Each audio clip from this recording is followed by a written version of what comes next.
Scarelock was still protesting when I checked on him after a breakfast of 3 overpriced and overbaked corn muffins eaten next to 2 hungover and scowling cavalry troopers. As usual, Justin was nowhere around, having left with the dawn on some wizardly errand. Plain hay just not enough for you, fellow? I set the saddlebags on the stall barrier, checking to see if my old saddle and the worn blanket remained where I had racked them. They were still there, proof either that the inn was honest or that my gear was worth less than that of other potential victims.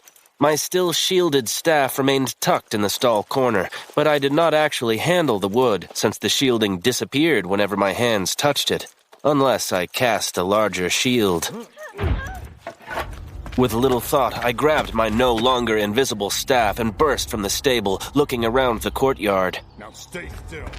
The noises came from the alleyway, and like many another perfect fool, I followed the sound until I came across 2 well-dressed bravos 2 rods or so toward the town center, standing in the morning shadows.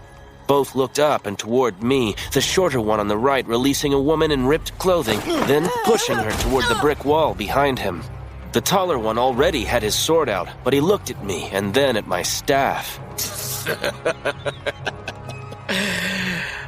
You're already dead, boy. He gestured to his companion, the one who had held the woman. Let's go, Bildal. Without even looking at me or the huddled heap on the bricked pavement of the alley, the 2 strolled almost arrogantly toward the far end of the alley, the end that opened onto some sort of square where I could see wagons and horses passing. Around where I stood, looking from the backs of the departing bravos to the huddled and silent figure against the bricks, the back walls and iron-banded rear doors of homes or businesses remained steadfastly closed, the alley deserted.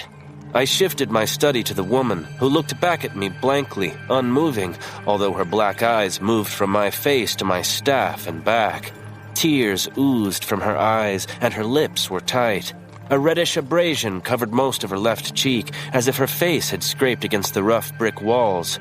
Her clean, white, and plain blouse had been ripped open across the front, and she hunched her shoulders and crossed her arms as if to cover her breasts, partly revealed by the treatment accorded her in her garments.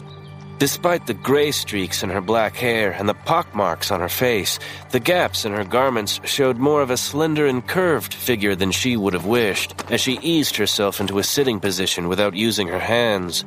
Both wrists hung oddly, and the tears continued to seep from her eyes, though her mouth was set firmly against the pane. Do with me as you will, Black Devil. Your days are numbered now. I must have gaped. Here the woman had been beaten, assaulted, and nearly raped, and I had saved her from that and possibly worse treatment, and I was a black devil? The Viscount will catch you. I shrugged, feigning a calmness I did not feel. Since I might as well be hanged for a wolf as a sheep, I set down the staff and gently let my fingers touch her wrists. What exactly I did, that I could not say, except that with what I had learned from working the sheep and with something from what I had read, my mind put enough of the pieces together. My thoughts and senses touched the bones and flows and orders and disorders that wound through and around her system. She gazed at her straightened wrists. They're not fully healed, and I can't tell you when they will be exactly. Just be careful. At that, or because of the sudden lack of chaos within her system, she fainted, leaving me with yet another problem, and probably the local witch patrol gathering to collect my scalp. No one was going to be pleased, not the way things were going.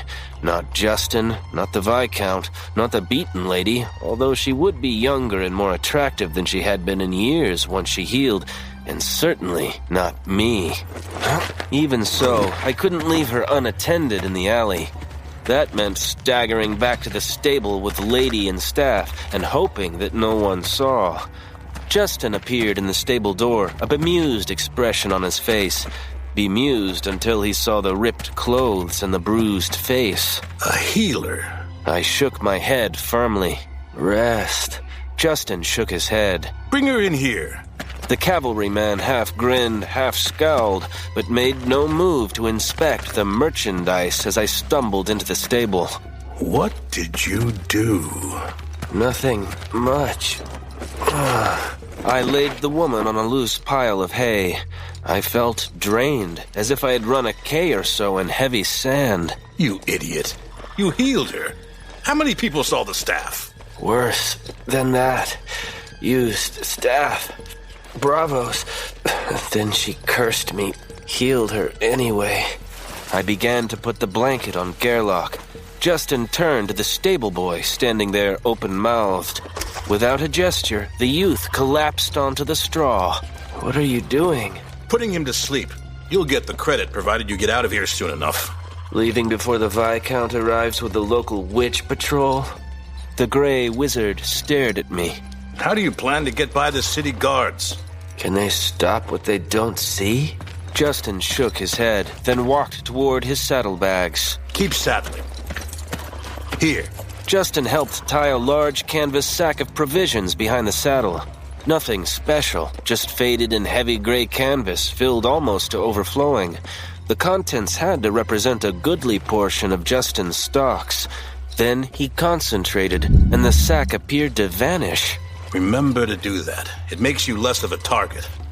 I'll get your pack. I finished cinching the saddle and put the staff in place, then remembered to weave the light around the staff so that it also appeared to vanish. It wasn't really weaving light, but changing the way the light reflected from the wood and steel, and the steel was the hardest part. A lot of steel, and you couldn't avoid the heat wave effect. That was clearly the case with the Brotherhood ships. By the time I had Gerlach ready, Justin slipped back through the open doorway, carrying my pack and cloak. You'd better get moving. What will you do? What, apprentice? You're a free wizard who deceived everyone. Thank you. I didn't mean for disowning me, but he understood anyway. I just hope you've learned something from all this. You're going to have to cross the East Horns, but you should be able to handle it if you take the South Pass. That's the one that the South Road from Jellicoe leads to. Now get on Gerlach and make yourself unseen. He shook his head again. And don't let anyone touch you. If they have any sense of order, it could unravel the reflective pattern. And please read the instruction to your book before you try anything else.